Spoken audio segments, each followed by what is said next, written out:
AITA for kicking my fiancée out of the house after finding out she lied about being infertile. I, 33M, have been with my fiancée, Emma, 30F, for 4 years. We've been engaged for 1 year, and we're planning to get married next summer. She's smart, funny, and caring, the kind of person who lights up a room just by being in it. I thought I hit the jackpot when I met her. Early in our relationship, Emma told me she was infertile. She explained that she had a medical condition during her teenage years, which caused complications and made it impossible for her to have children. She cried while telling me about it, saying how it was one of the hardest things she ever had to accept. I comforted her and told her it didn't matter to me. I wasn't interested in having biological kids anyway. Kids, in general, weren't really part of the future I envisioned for myself, so her infertility wasn't an issue. Over the years, the topic came up occasionally. Friends would joke about us having kids someday, and Emma would laugh it off, saying, "That's not in the cards for us, but we're happy as we are." I never questioned her. Why would I? I trusted her completely. Things started to unravel about a week ago.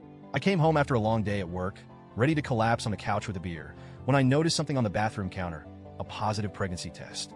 My first thought was confusion. Emma had friends over earlier that day, so I figured maybe one of them left it behind by mistake. But then a nagging thought crept into my mind. What if it was hers? I called out to Emma, and she came into the bathroom. I held up the test and asked, "What's this?" Her face went pale, and she froze like a deer in headlights. She didn't say anything at first, just stared at me with wide eyes. Then, out of nowhere, she started crying, not just tearing up, a full-blown breakdown. Through her sobs, she admitted that the pregnancy test was hers. I was stunned. My first reaction was disbelief. How was this even possible? She was supposed to be infertile. Had something changed? Was this some kind of miracle? But before I could ask those questions, she hit me with something I never saw coming. She wasn't infertile. She never was. I couldn't wrap my head around what she was saying. She explained, through broken sobs, that she lied to me early in our relationship because she thought I'd leave her if I knew she could have kids. She said she knew I didn't want them and thought that if I believed she was infertile, I'd stay. She claimed she planned to tell me the truth eventually, but as time went on, it became harder to admit. At this point, I was already reeling, but then she dropped another bombshell. About 3 months ago, she stopped taking her birth control without telling me. She said she wanted to see if we'd get lucky and if a baby just happened. She thought that if I found out she was pregnant, I'd change my mind about wanting kids once the reality set in. I cannot describe the emotions that hit me in that moment. Anger, betrayal, shock. I felt like the ground had been pulled out from under me. Here was the woman I thought I'd spend the rest of my life with, confessing that she had lied to me for years and then manipulated me into a situation I never agreed to. I didn't even know what to say. She kept apologizing, saying she did it because she loved me and wanted us to have a deeper connection through a family. She begged me to understand and forgive her, saying she thought this was the only way to make me see how wonderful fatherhood could be. But all I could feel was rage. This wasn't love. This was control.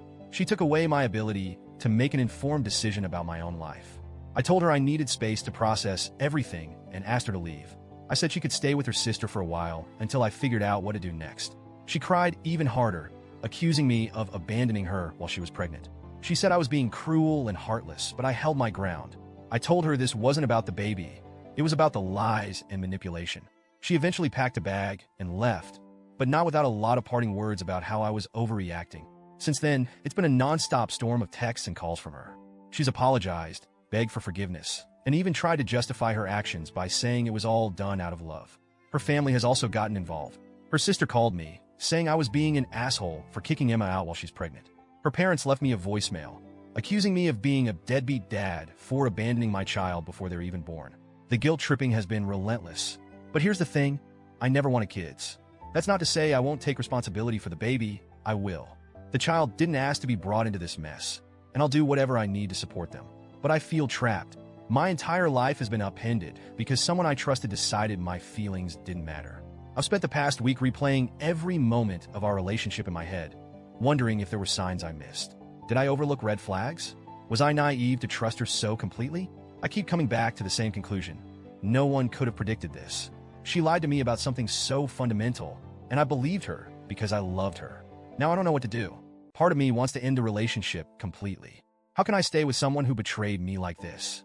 But another part of me feels like I should try to work things out for the sake of the baby.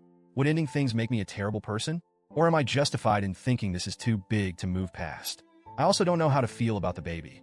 It's not their fault, obviously, but I can't shake the feeling of resentment. Every time I think about becoming a father, it feels like a cage closing around me. I didn't choose this. It was forced on me. How do I deal with that without letting it affect the way I treat my child? I've been reading online forums and articles about similar situations, but nothing feels quite the same as what I'm going through. Most advice seems to boil down to go to therapy, which I'm open to, but therapy doesn't magically erase what happened. It doesn't make the lies and manipulation go away. AITA for kicking her out and taking some time to process this? Or am I being too harsh by focusing on the betrayal instead of the fact that I'm going to be a father? I feel like I'm drowning here, and I don't know which way is up.